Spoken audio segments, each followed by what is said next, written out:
All right, it's Thursday night. There's a hot one in New York today, boy, and the sun kicked my booty. I'm a little dragging my feet here. Let's get this show started.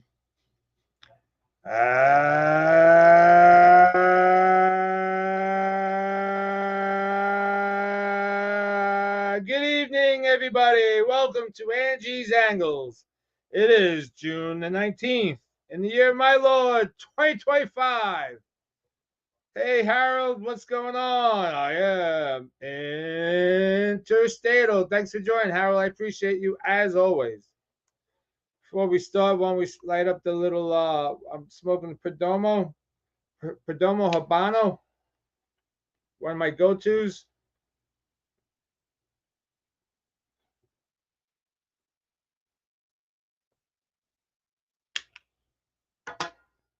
All right. So as the banner reads, Jarren Duran. And why can't we dream? Why can't the New York Mets dream? The Red Sox have made some questionable moves lately. The latest one sending Rafael Devers to San Francisco for a bag of donuts, in essence. Sure, they sent the remainder of the $310 million over to San Fran. But if you remember, San Fran made that big offer to Judge before he decided to re-sign with the Skankies. So apparently San Francisco ownership has a couple shekels to toss around. We'll see what happens. And just off the Divas trade, apparently you don't have to give a lot to the Red Sox to get a quality player. Now, Jarren Duran, I call him Jarren Duran. That's funny.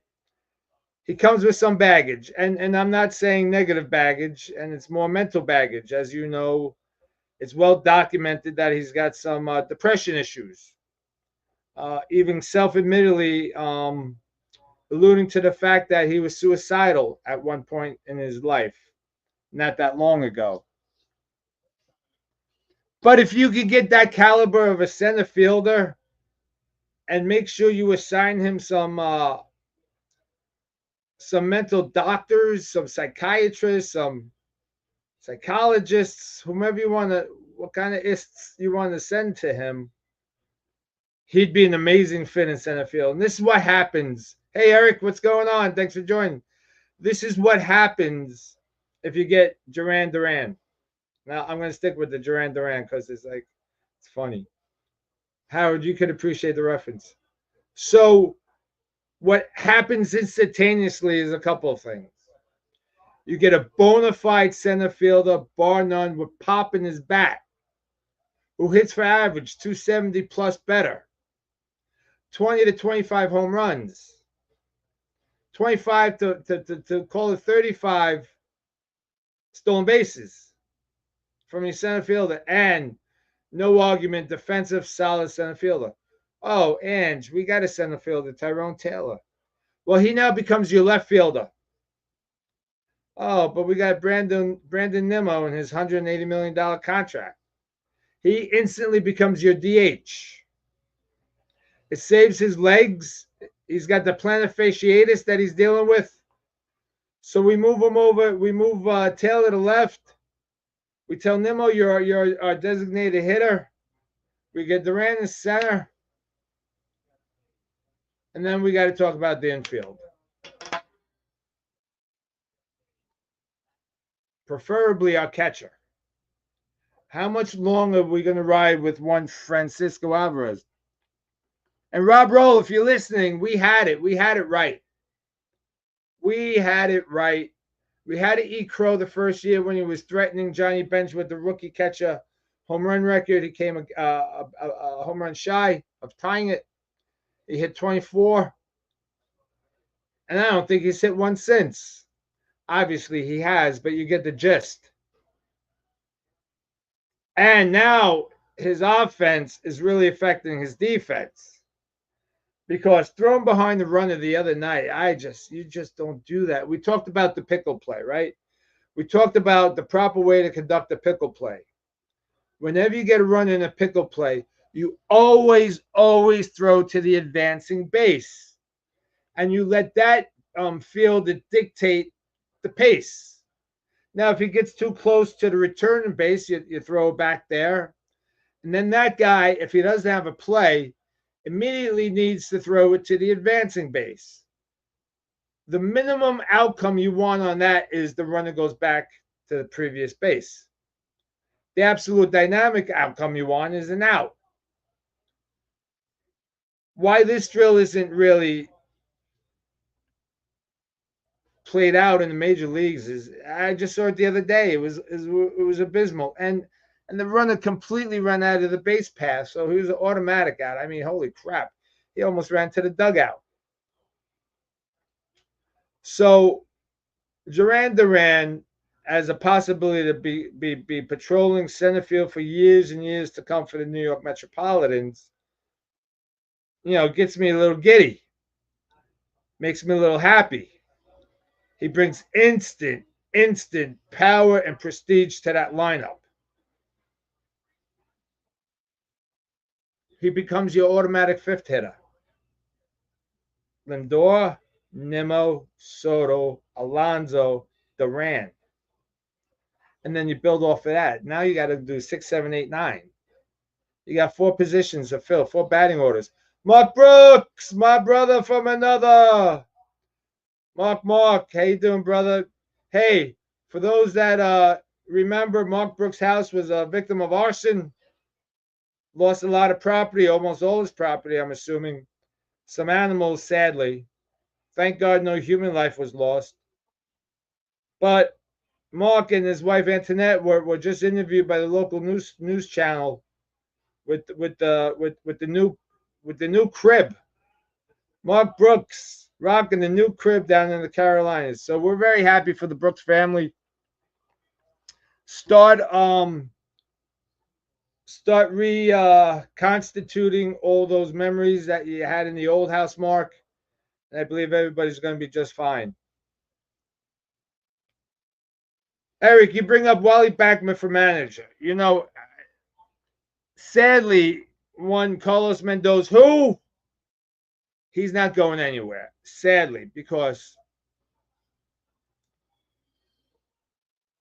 this guy spits the bit. The other night we're beating the team handily, and he pulls his starter to bring in a reliever, and promptly we lose the game. Now you understand. I wake up every day believing that the Mets will win. I'm one of the few guys out there who thinks the Mets could go 162-0. Ain't never going to happen. I understand that, but one could dream. My point is, just this year alone, Carlos Mendoza spit 4 or 5 games that he was absolutely responsible for losing. Well, you say, Angie, how's that possible? He's not on the field. Well, no, he's not on the field. But I mean, how long did he play with that lineup until he realized that Soto's a 3-hitter and Alonso's your cleanup guy? And Angie's Angles was spewing that as soon as we got Soto. I go, Soto was not a number 2 guy. Alonso was not your number 3 guy. We had Jeff McNeil batting 4th. We had Nimmo batting 4th. Those guys are not cleanup hitters. How many times do we have to go through that diatribe until they listen? Well, apparently they logged on to Angie's Angles. They listened. And ever since Soto and Alonso, 3 and 4, wonderful things have come from them. But I'll digress. I'm a little bit subdued tonight, partly because of the sun kicking my booty today. But I'm in a losing streak doldrum. We're losing games not because the other team is beating us.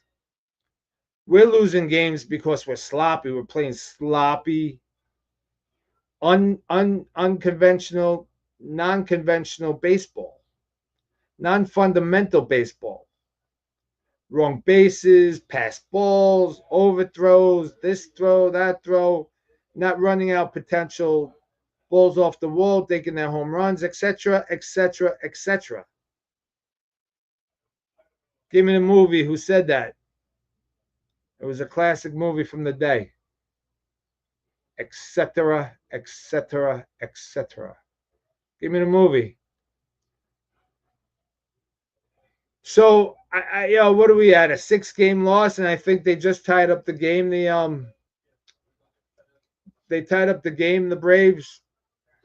Holmes got himself out of a little bit of trouble, so that was promising.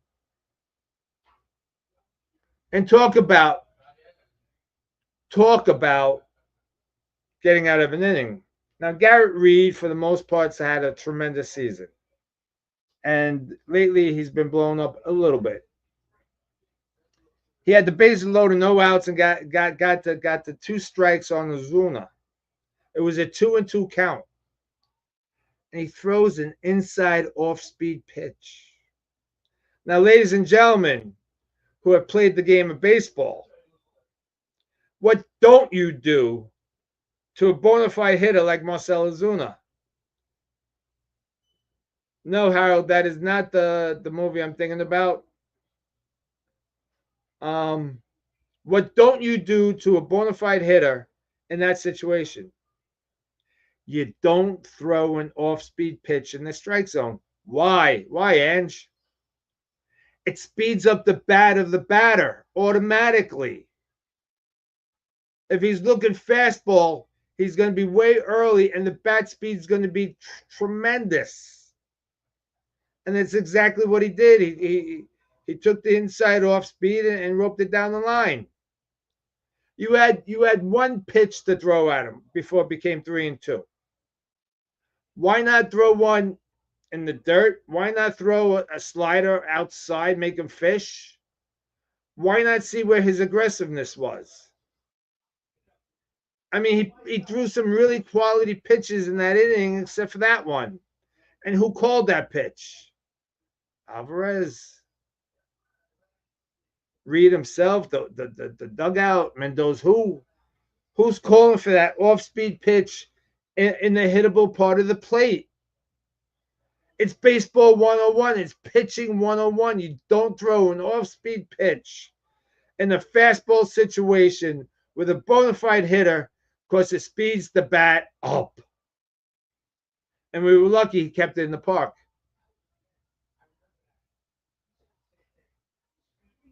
The Mets are going to be the death of me. And Brett Milletta, I'm sure he's going to be watching this from the Philippines, kick back on his chair with Schwartzy and give a hearty laugh. Because he doesn't understand my fanaticism or my fanaticism or my fandomism.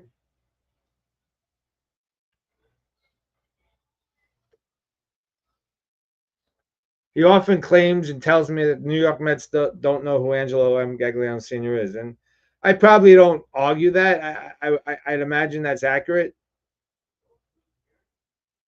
And I want to know, drop me comments, please, what you thought of me and Pete's show last week.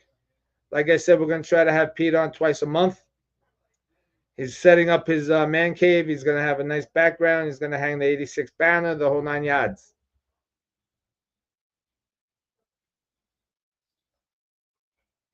But we have to get back to fundamental baseball.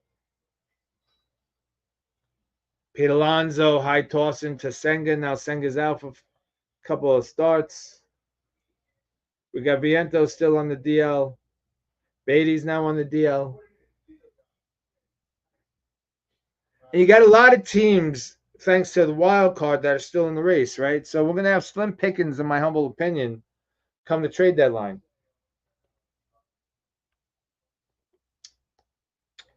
David Peterson seems to be the one guy that's on track.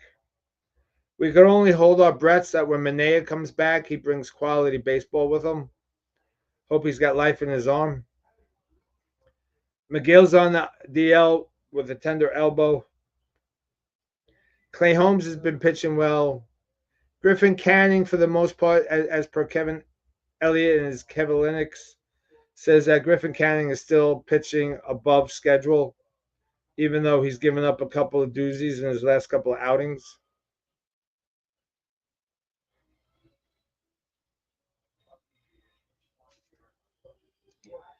Thank you, Harold. I appreciate that greatly. But what are we going to be doing with the New York Mets? Now, I was sitting next to Coach today. Coach, soccer coach extraordinaire. He loves the game of soccer as much as I love the game of baseball. The only difference is if I ever went to watch coach soccer, I'm bringing a pillow and a blanket. If you know what I mean. The New York Mets, the enigma within the enigma. Sometimes they just can't get out of their own way. Rendor's cooled off. Soto's intermittent. McNeil got hot. This team needs to gel. They need to gel. Let me slip away, get an update on the Met game. We're still 1-1. First and third for the Braves with one out. Man, it's a little dicey. It's a little dicey. And we play the Braves after this game. We play them 4 more times. The Braves have the opportunity to make their season known. And here's something that I read off the internet. The Mets can't beat the Braves. The Phillies can't beat the Mets. But the Phillies kick the Braves' ass. So for all intents and purposes, we should kick both asses. But for whatever reason, when we're up against the Atlanta Braves, I don't know. Do we need a team of sports psychologists come and say we're playing the Bad News Bears instead of the Atlanta Braves?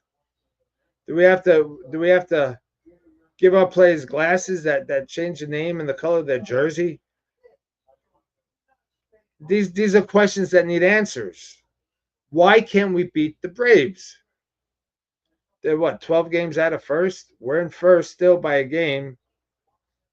And the last I looked, I think the Phillies and the Marlins were tied unless the Phillies went up. I think the Phillies went up 4-1.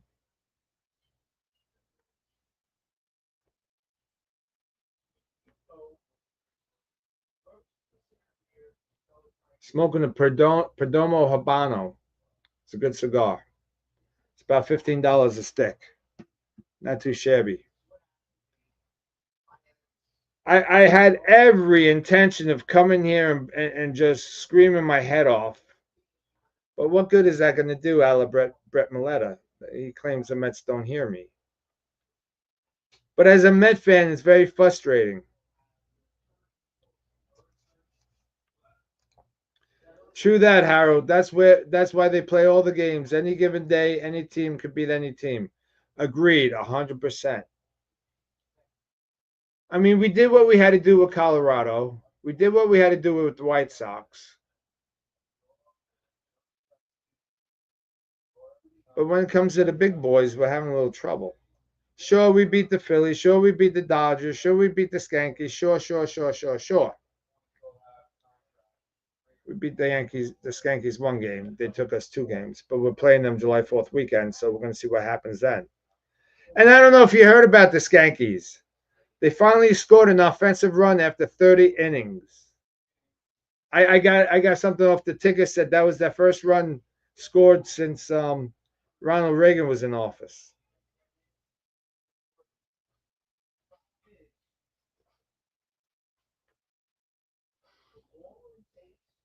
I don't know what to say.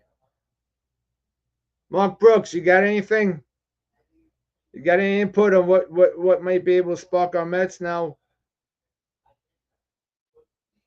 The good weather's here.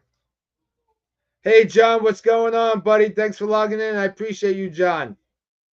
We're talking about my beloved Mets as always and the frustration level of this little slumber streak that they're in. And let me see if there's an update. I'm sure. Oh, what do we got? All right, we got bases loaded. Bases loaded, 1 out. The Braves got the bases loaded and 1 out. Yeah, John, but they're not on John. And let's put you on the big screen, brother. John is saying they are slumping. It happens. But John, they're playing sloppy baseball, brother. Yo, Alvarez throwing behind the runner, dropping balls. Guys scoring from third on pass balls or wild pitches. Throwing that off-speed pitch to Marcelo Zuna with 2 strikes on the guy. The guy's sitting. This guy is sitting pure fastball and adjusting to everything else, and that's exactly what he did. John, you know when you throw an off-speed pitch to a hitter in a fastball situation, it speeds up his bat. It was 2-2 on the guy. My argument is why not throw one in the dirt or throw a slider on the outside corner, see if he fishes.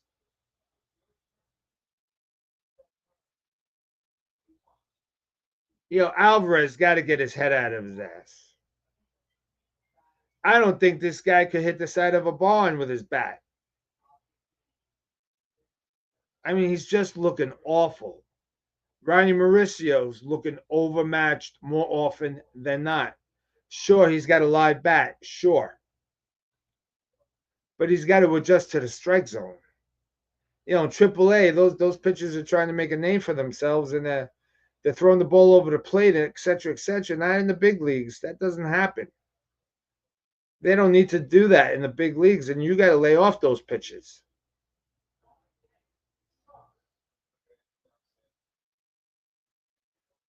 Well, I still think Acuna's got value to us, John. Sure, but Vientos spitting a bit. Beatty's now hurt. We talked about John early in the show about the potential of getting Jarren Duran from the Red Sox. And I said if Jarren Duran comes over, he instantly becomes your everyday center fielder. You move Taylor over to left, and you DH Nimmo to save his legs and his plantar fasciitis.